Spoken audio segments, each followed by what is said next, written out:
Crystal Craven, a singer, a songwriter, and a worship leader who's passionate about sharing what God inspires. And this is your weekly devotional.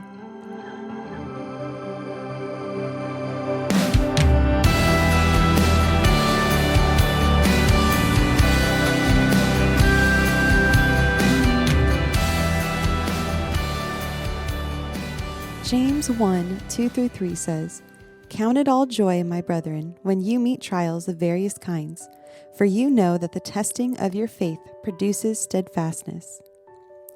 Now, if you've been a Christian and gone through any trials, you have probably been quoted this verse before.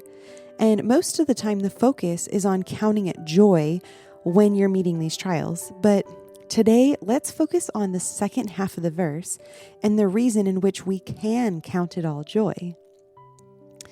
When it says, "For you know that the testing of your faith produces steadfastness," that word for produce means to work fully and to accomplish. And the word for steadfastness means a cheerful or hopeful endurance and patience. When we go through trials, it's testing and it's refining our faith to accomplish an endurance in us. So why is steadfastness anything worth producing through the testing of our faith? Really, right? Doesn't that become the question? Well, James 1:4 and James 1:12 tells us this actually very clearly.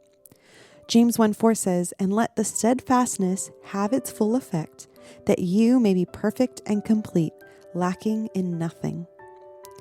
And then James 1:12 says, "Blessed is the man who remains steadfast under trial, for when he has stood the test, he will receive the crown of life, which God has promised to those who love him." With every trial that you face, there's a beautiful refinement process going on in you. When the steadfastness that's being produced in you has had its full effect, you will be perfect and complete and not lacking in anything. The reason the one who remains steadfast is blessed is because in the end, it's the steadfast ones who love God who will receive the crown of life. In Revelation 2, the letter to the church in Smyrna, which is the only church in Revelation who did not receive a rebuke in their letter, it says, "I know your tribulation. Do not fear what you are about to suffer. Be faithful unto death, and I will give you the crown of life. He who has an ear, let him hear what the Spirit says to the churches. To the one who conquers will not be hurt by the second death."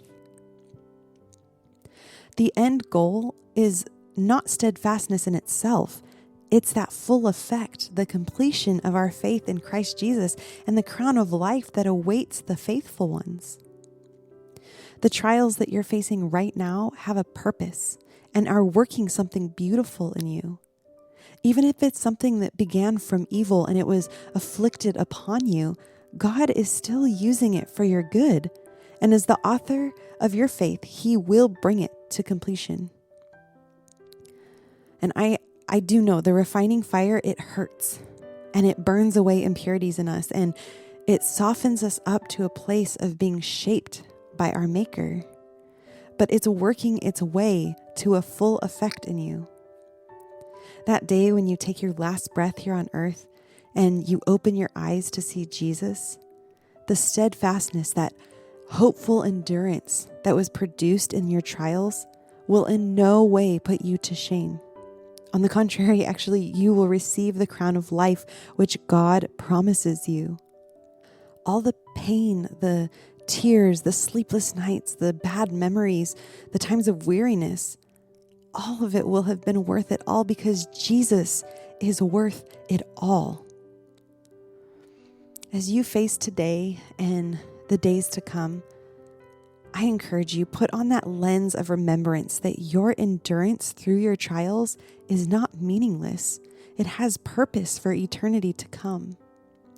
And that, my friend, is a reason to count it all joy today.